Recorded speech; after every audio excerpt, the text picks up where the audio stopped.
We bought 5 more chairs for under $300 on Amazon, and I'm really excited about this group of chairs. I've been picking the Ticova chair for my best pick for under $300 for it seems like forever now, and I finally have a couple contenders in this list to potentially knock the Ticova off its pedestal. The Calami Kieran chair is only $199 and is without question the best chair I've found for under $200. Even though this is the lowest priced chair on this list, it feels like it could be the highest. The chair feels solid and it has a modern look and styling that makes it feel more expensive than it is. It reminds me of the Hog Sophie and the Herman Miller lineup. I think the seat is comfortable, the foam feels decent, and there's enough of it to not bottom out. It has a good seat height range and a seat slider, which is rare at this price point. You also get 4-way arms that have pretty good ranges, and while the pads aren't as soft as I would like, they aren't hard, so I can still make them work just fine. The backrest goes almost fully upright, and it has a decent recline. I wish it was a bit deeper, but a chair at this price can't have everything.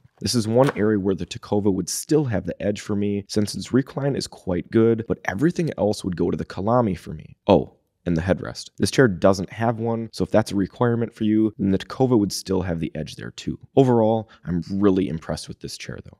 The Tempur Lumbar Support Office Chair is one that I was looking forward to just because of how synonymous Tempur-Pedic has become with comfort. The seat foam is that high-end memory foam the company is known for. While memory foam can be comfortable, I do find this foam to get quite warm, and I have become a bit anti-thick seat foam just because of my experience with it for several years and not being great for my back. I will say that even though this is memory foam, it's not the thickest memory foam that I've seen, so you might be able to avoid the problems that I've had with this seat. My favorite thing about this chair is the arm pads. They're going to be the softest arm pads in this list of chairs. Unfortunately, I don't like much else with the chair. It's an outdated design, so it's not an aesthetically pleasing chair. The mesh is lower end and the plastic back isn't very comfortable, even though the lumbar pad does have memory foam. You also have a limited adjustment package with a basic recline. Overall, I'd probably look in a different direction unless you're a big Tempur-Pedic fan and want something under that $300 mark.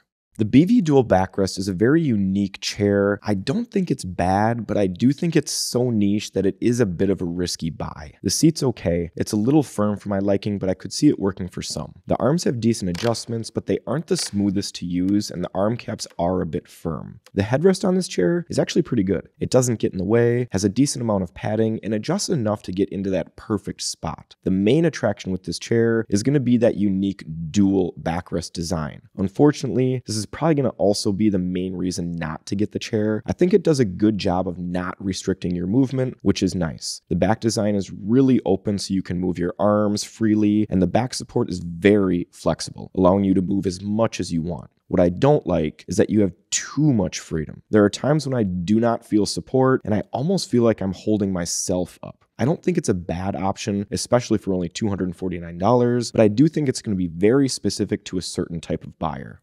The Calami brand may be the new king of office chairs for under $300. While the Kieran chair was impressive to me, especially for as low as $169 on sale, their ergonomic chair is a step above. This is without question the most well-built chair I've used for under $300, and I think it can compete with $500 chairs. From an adjustment standpoint, this chair not only has a bunch of them, but also the most advanced way to use them I've ever seen on a chair for this inexpensive. All of the buttons and levers are sleek, easy to use, and they're user-friendly. They click into place so that you know they've been adjusted, they move smoothly, and in some cases, use technologies found only on the highest-end chairs, like the seat depth adjustment knob that compares to the Steelcase gesture. Overall, this chair is jam-packed with every adjustment you could hope for on an ergonomic chair, and this thing is under $300. And it's not only well-built and adjustable, it's comfortable. The back reminds me of the Vera chair. The curvature and mesh is similar, and I'm a huge fan of the Vera's backrest. The headrest is also good. It's comfortable and easy to adjust. The arms are a bit more forward than I would like, but the arm pads are pretty comfortable. The seat is also pretty good. It's similar to the Kieran chair. It's not going to wow you, but certainly comfortable enough to use for many hours at a time. The goal of these lists is to find chairs that offer good value for a low price. On the flip side though, we also want to find chairs that offer a poor value so that you can avoid them. For me, the Yos Office Chair falls into that latter category. There's just nothing going on with this chair. From the moment I grabbed it after it was assembled, I could feel how low quality the components were. It just doesn't feel solid and rattles quite a bit. When I first sat down, it reminded me of the Sihu chair. The seat is really firm and the dimensions just don't feel quite right. The arms are too wide and too far forward. They also lack any substantial ranges on their adjustments, so they just feel limited overall. The mesh on the back may be the least impressive part. It has no elasticity and feels a bit loose already, so you sink into the back and feel the frame. Overall, I'd steer clear at $269.